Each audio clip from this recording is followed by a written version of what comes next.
change, but it's caused a lot of the furor. So what has happened is that now credit card transactions, any sort of purchases that you're making in foreign currency, whether sitting here in India or whether overseas on a holiday or on a tour, all of those credit card transactions will be counted as part of LRS. Okay. So the larger point seems to be that there should not be any circumvention. If there is a limit of $250,000, earlier credit cards were exempted. You could do a remit of $250,000 and over and above, swipe your credit card and do transactions. So the aim seems to be to plug those leakages, but it doesn't end there. So the cards have come through in this limit. But there is also the TCS provision, tax collected at source. And that is why, I mean, all of Twitter, all of social media is up in arms, because it's the TCS provisions that are all set to make life difficult for you and me as well, Reema. So earlier the TCS was 5%, right? And now it's been increased 20%. Yes. It's been increased to 20%, which means if I want to spend $1,000 abroad when I'm penciling in, I have to keep aside $1,200 to begin with. Absolutely, and that's also not new news. We knew that when the budget was announced, because this was a sort of a finance bill kind of a move. 5% TCS went up to 20%. But at that point in time, it wasn't clear to everybody. In fact, this amendment hadn't happened, that this TCS was not going to apply on every single credit card transaction. And that's the problem, and that's the furor that we've been seeing on social media since last night. So if you want to go and you want to spend $5 on a cup of coffee, you still have to pay this, and it causes so much of a hassle, right? I think that's also a big question that's being asked. How will you actually put this into play? How is it going to work? Oh yes, absolutely. You hit the spot, Pavitra. The issue is, if you're doing one big remittance, it's fine to pay the TCS, to get your challan, then to seek a refund. But if on every credit card spend there has to be a TCS collection, 20%. Cash flow issues, who will collect it, merchant pays, bank pays, when do you get the refund? These are all the questions that we have. These are also all the questions that a lot of our viewers have, as we are saying. All our Twitter timelines have been flooded, and a lot of those tweet questions are going to be coming up on your screen as well. Let's introduce the experts then to try and get some more clarity on these issues. We have with us on the discussion now Girish Vanvari, founder of Transaction Square, as well as Sunil Badala, partner and national head BFSI tax at KPMG India. Gentlemen, thank you for joining in. I guess your phones might have been ringing as well over the last 24 to 36 hours. Let's get your first thoughts in on the need for this, the rationale, and whether it's going to be as disruptive as the chaos and commotion on social media seems to indicate right now. Sunil? Yeah, I think, Surabhi, I was just listening to the way you have summarized, and absolutely, I think there's only one change which has happened under the FEMA. They've just removed the exclusion which was there for the credit card, and therefore, any amount that you spend on the credit card will form part of your LRS limit of $250,000. But as you correctly mentioned, there will be a TCS of 20%, which was earlier actually 5%. And of course, on the credit card, nobody was, tracking that. But now, effective 1st July, you swipe your credit card when you are actually overseas or even sitting in India. If you do that, then obviously it gets, it becomes part of $250,000 of limit. And the moment that happens, the TCS provisions are actually linked to the LRS, and therefore there is a TCS of 20%. So it's a big change, not just for all of us, but even for the merchant or for the credit card issuers, because they will have to now track each of these payments and effect TCS, and accordingly issue the TCS challans. Then people like us will have to actually go and claim the TCS credit either against our liability of advance tax, and if for whatever reasons I don't have any advance tax liability, then I have no choice but to just file my return and claim the refund. We were also wondering whether if, let's say, I have only salary income and I have no other income, so can I go to my employer and say that, look, this is the amount of TCS that I have to my credit, and therefore can you offset this against my tax bill on the salary. Now that doesn't seem like a possibility because the employers are not entitled to actually offset this TCS. So if you are in a situation where you have only salary income, then you have no other choice but to just claim the refund from the department. Girish, I want to come to the point about how do you claim the refund? Suppose I'm abroad and I buy a $10 sandwich. Do I have to keep that bill and then, collect all the bills that I have, which I have accumulated by spending on my credit card, and then go to some authority similar to what we do at, say, Singapore when you want to collect a GST refund at the airport? Does it work like that? Or when I swipe my credit card and I'm paying $10, the credit card automatically will deduct $12 and then they will count that, oh, towards the end of the month, this is the amount that you've spent internationally, and then it will be, they will say that, oh, you've spent $100, so you are due to get, $20 back. How will this work operationally? This amendment is not a surprise. The idea is that you are allowed to spend $250,000 a year. You can't backdoor spend more by using your credit card. So they have actually curbed the intent of this $250,000 scheme. Now the consequence of this is there's a 20% TCS, and that's a bigger consequence. So getting the credit cards in the $250,000 limit is actually in the spirit of $250,000. That's more like a clarification. Getting 20% TCS on this is something which will cause chaos. Now, why will it cause chaos? The users of the overseas remittances are not necessarily only people who pay taxes. They could be children buying games. They could be housewives buying some fashion things overseas. There could be so many different things where the credit card is swapped, where international payments are made. And if that has to happen, 20% directly will be deducted by the bank who is actually making that facilitation of an international payment. And you will get a certificate at the end of it, which you will have to file and claim a refund. Now, there will be a lot of population who are not in the tax filing space, and how will they get a refund? So basically it will just be an extra cost. They may never get a refund, they may never file for a refund. There may be kids who are not doing their returns, and it may just be an extra cost which will just get fizzled away. That is where the problem is. So I'm not worried about credit cards and $250,000. That is right. 20% of that by users which are not paying taxes is where the leakages will come. Okay, got that. Gentlemen, thanks for joining us. Girish, two questions. One on, what does this mean? How will Forex cards be treated under this? That's one. And do you think that this will lead to perhaps people, taking more dollars and just spending those dollars abroad instead of trying to swipe their cards, at least for, smaller expenses? See, when you take dollars also, you're taking it within your $250,000 limit. So suppose if I want to internationally travel, I go to a bank and ask for dollars, which I carry with me. Again, that $250,000 limit is there. There is no TCS on that, but it's just like I've taken dollars for overseas. So I will see people, yes, using the currency more. So there are three types of credit cards: Indian credit cards, international credit cards, and corporate cards. I think more will move towards corporate credit cards for people at least who are traveling on business.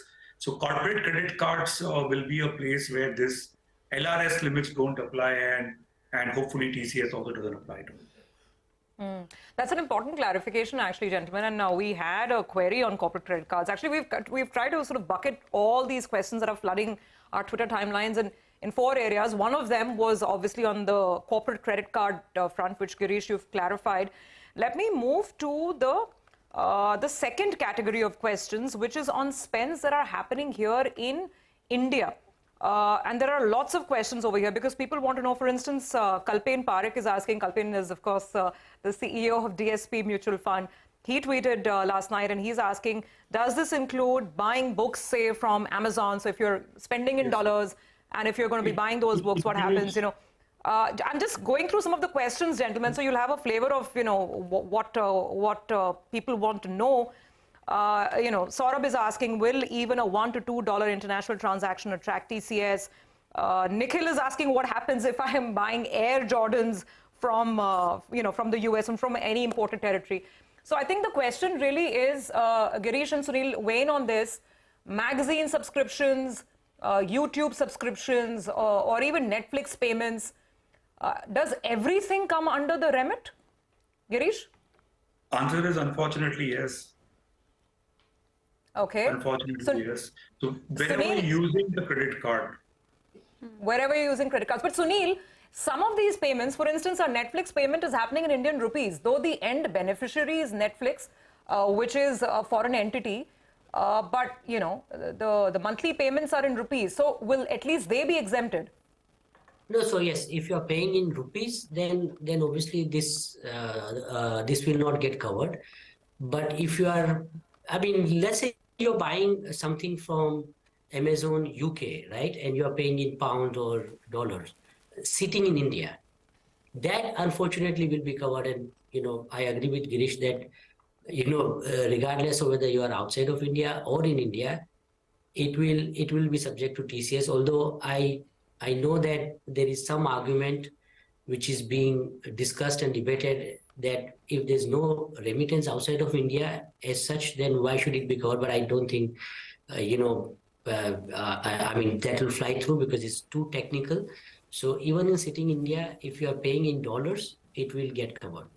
And there's no threshold. So to answer one of the question that was raised, Surabhi, that even if there's a payment of $1 or $2, it is still subject to TCS. Okay. That's quite onerous. Yeah. $2 Yes. and TCS at 20%, Reema. Absolutely. I'm just trying to wrap my head about how am I going to get that refund of 20 cents. But gentlemen, do stay on. We'll continue this discussion after a very short break. We've got a lot more questions for you.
Welcome back. We are on the big discussion. International credit card usage falls under the LRS limit and will also attract a 20% TCS. Our experts are with us, Girish Vanvari from Transaction Square as well as Sunil Badala from KPMG.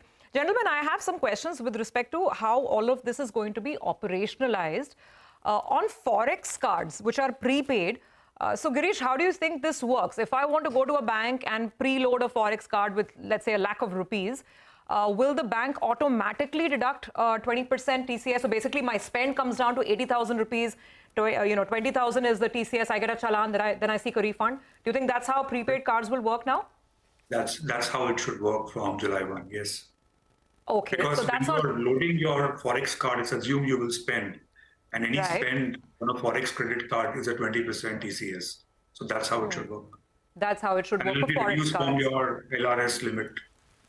And it will be reduced from my LRS limit. So, Absolutely. my limit comes down by ₹1,00,000. Which brings me to the next question.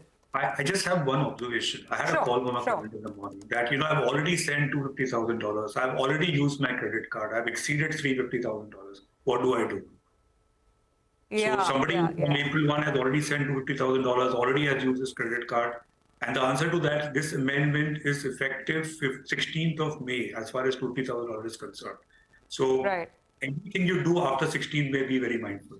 Before that, I think will not be. Before that, you'll be let off at least for, this one last time. It also kind of brings me to my next question, which is connected, Sunil. How are so many merchants and banks and credit card companies, how will all of these institutions keep a track of limits? I might have remitted, let's say, $100,000, in July. Then I might do another 50,000 here and there. Then I might do 50 different transactions of small values each across multiple banks, multiple cards. How will they track my limits and realize there's a breach and no, Surabhi should not be allowed to carry forward with this transaction? So, Surabhi, that's actually the biggest question for all the banks, all the credit card issuers right now. Everybody's struggling to put a system in place which is able to track all of these expenses and effect that TCS. So, in fact, even in the example of Forex card, which you gave, so let's say you load 100,000 rupees and there's a TCS of 20,000. Now, what happens if I complete my travel, come back and surrender out of 1 lakh rupees 40,000 back to the bank? So then there will have to be adjustment made, and therefore the TCS of 20% then should come down to the extent of amount that I've refunded. So see, look, all of these questions are right now being discussed and debated. Everybody is very clear on what are the provisions, but how this is going to get implemented is something that everyone is actually discussing. There will have to be a robust system put in place to track all of these spends. Okay, so the two key issues right now is how do you get a tax refund for people who currently do not fall under the tax ambit, like children and elderly? And secondly, it's going to be on implementation and tracking of your overall LRS limit to make sure that you do not breach it. Is there any other big issue that you see? Go ahead. No, so on claiming refund, I think there's no other choice but you actually file the return and you claim the refund from the tax office. For those who are anyway filing the returns, obviously, TCS will form part of their overall tax payment, and to that extent, of course, you will get the refund. But there's a huge cash flow issue here because we all know that the refund does take time from department to come back, and therefore, to that extent, your money will get locked. Okay, got that. I just want to clarify on the whole cash angle once more because we're getting a lot more questions on that as well. Girish, like I was asking you, is for someone just traveling abroad who's looking to, make those daily expenses abroad, is it the best way to just, carry dollars and be spending in dollars? I'm talking about regular expenses, food, coffee, things like that, or shopping abroad. Is that the way to do it? And also, do you have any kinds of numbers on, how many people use credit cards outside? What is the kind of proportion?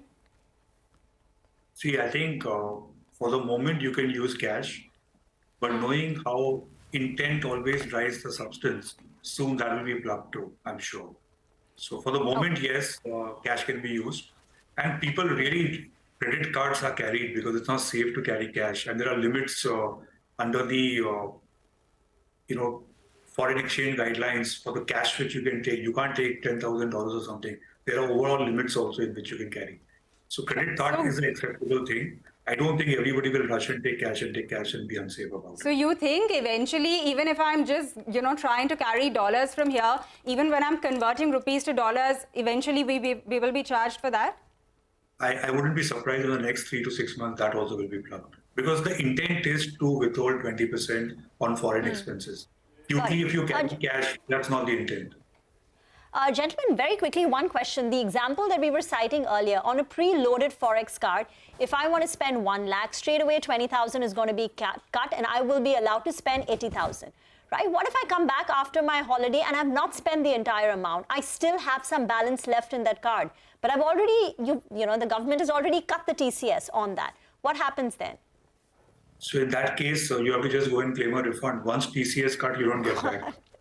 Another hassle. And gentlemen, to wrap things up, the rough timelines for refunds, first of all, you have to wait for the entire year to pass. Then you file an income tax return. Then you wait for a refund. How many months are we talking about to get our 20 rupees back on every 100?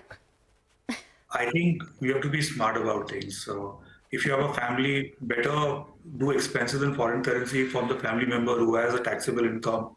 So suppose if your children are doing something, let the parent do it with a taxable income. You can always calibrate your way you do Forex transactions to make sure that TCS is cut by people who actually are the ones who are paying taxes. No, so that's fair. I'm just... No, absolutely. Take that point, Girish, that, you need to be a little smart about how the spends are happening. I was just getting an idea of refund timelines as things stand right now with the tax department. 2 years. Sunil? 2 years. Sunil, would you agree? It's about 2 years to get a refund? Yeah, so if you spend today, you file the return on 31st July 2024. Yeah. Then obviously it takes another 6 months or so. So, you are looking at sometimes in end of 24 or beginning of 25 to claim the refund. So yes, 2 years. Got that, gentlemen. Got that. That's a lot of food for thought. In fact, food, coffee, all our spends, we have to be very mindful next time we're traveling overseas. Thank you very much for fielding all the questions and answering a lot of the questions that we've been getting from our viewers as well.